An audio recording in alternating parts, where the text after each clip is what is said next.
तो जियो political tension बढ़ी तो कच्चे तेल ने भी उबाल मारा। मजबूती देखी जा रही है क्रूड में। ग्लोबल मार्केट में ब्रेंट $75 के पास है।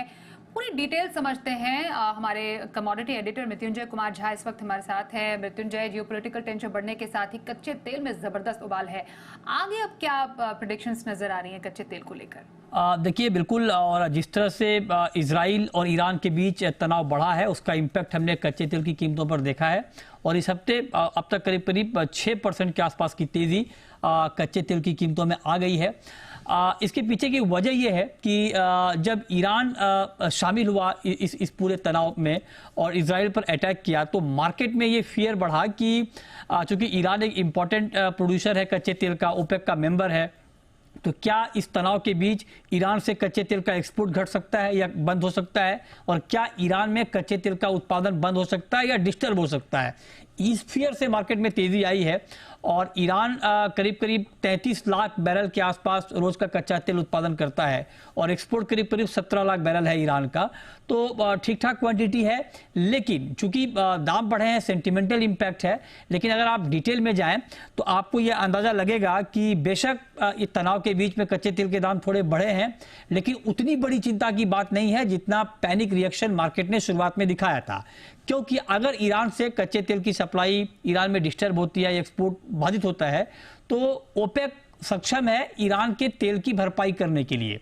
अब आप देखिए कि ओपेक जो है अभी रोज का करीब करीब ओपेक की तरफ से 59 लाख बैरल रोज का उत्पादन कम हो रहा है ओपेक की तरफ से, जो उन्होंने प्लानिंग की थी ताकि कीमतों को सपोर्ट मिले। तो अगर ईरान से पूरी सप्लाई भी बाधित हो जाए तो ओपेक सक्षम है कि उसको अपनी तरफ से उसकी भरपाई कर दे।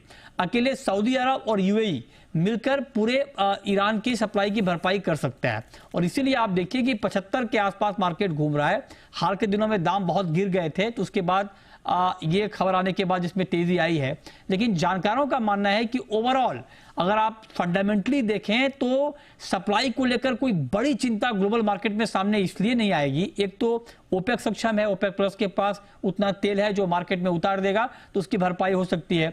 दूसरी बड़ी बात यह है कि अमेरिका में अगले 1 महीने में चुनाव होने हैं, तो अमेरिका कभी भी नहीं चाहेगा कि कच्चे तेल की कीमतें चुनाव से पहले बढ़ जाएं। और अमेरिका का यह चाहना ग्लोबल ऑयल मार्केट के लिए इसलिए इंपॉर्टेंट है क्योंकि अमेरिका दुनिया का सबसे बड़ा क्रूड का कंज्यूमर है और प्रोड्यूसर भी है। तो अमेरिका की अपनी स्ट्रेटेजी होगी तेल कीमतों को काबू में रखने की। तो लगता नहीं है कि यहां से कच्चे तेल में कोई बहुत बड़ी तेजी या कोई बड़ा उछाल आ जाए। हाँ, सेंटिमेंटल इंपैक्ट बीच में आते रहेंगे जैसे जैसे खबर आएगी ईरान को लेकर, इजराइल को लेकर। लेकिन आप ये मानकर चलें कि कोई बहुत ज्यादा, मतलब आप सोचिए कि 90 का क्रूड हो जाएगा, 100 का क्रूड हो जाएगा, उसकी संभावना अभी नहीं दिख रही है। ओके, तो ये कुछ बड़ी बातें रही कच्चे तेल में मजबूती की।